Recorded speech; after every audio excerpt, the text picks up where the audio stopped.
Good day everyone, welcome back to the channel, and today we're going to look at Ibitsu. It's also known as Verponsa in Polish apparently.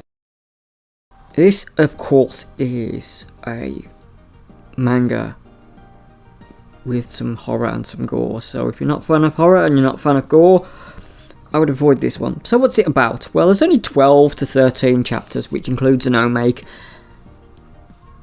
And it's the story of a yandere called the Gothic Lolita, based on an urban legend apparently. And the Gothic Lolita will ask you a question. Do you have a sister? Now, depending on how you answer this question, depends on how the Gothic Lolita will treat you. But saying that, there's only one really good way of describing this manga. There's only really one good way. So, the main character answers that he does have a sister, and of course, the Gothic Lolita takes this as she is his sister. And a whirlwind of despair and death and murder and mutilation and all good things horror happens to the poor boy. As time goes on, he finds more information about the Gothic Lolita, and she does horrible things. She does horrible things to her previous quote-unquote brother, the landlady's pet. So there is a lot of gore and there's a lot of horror, but there's also a lot of supernatural suspense of whether she's actually some sort of oni or demon, or she's actually some sort of escaped mental patient who basically killed her doctor and some hospital staff. A bit like Pumpkinhead in that way. Or Pumpkin Knight, should I say. There are only 2 volumes, and it's completed in 1 English volume, of course, Yen Press in 2009. It is by Ryo Haruto, and it's completed in 2009. It was serialised in Young Gangan by Square Enix. Yes, that's Square Enix who makes the Final Fantasy games.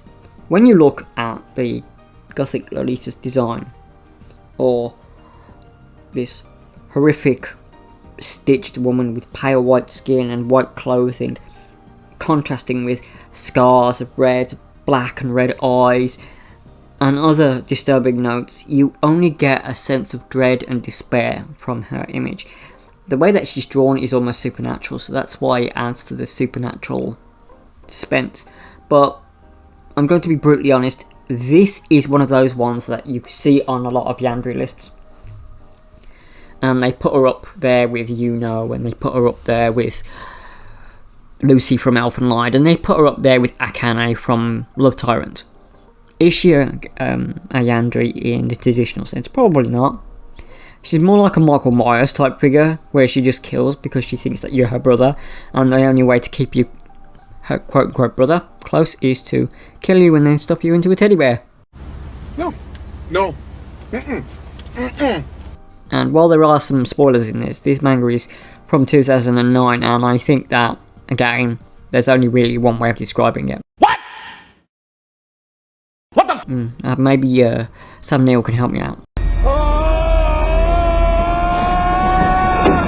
But after all that, would I read it again? Probably not. Would I read it if I'd not read it before? Certainly. Apparently it's based on another manga by the same name, apparently. So it's basically redrawn and remade with a horror twist.